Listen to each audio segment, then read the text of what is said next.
Hello everybody, today in this video I'll show you how to easily fix the Snapchat device ban on 2023, so let's jump right into it. First, go ahead to your Play Store and search for Snapchat.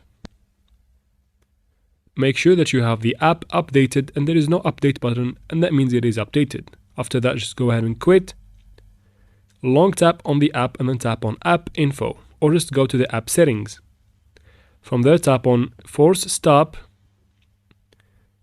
and then go ahead and clear cache. When you're done from there, just quick go to your settings and search for date and time.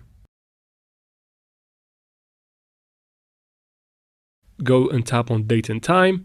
Turn on use location to set time zone, and then turn off set time zone automatically. After that, select time zone.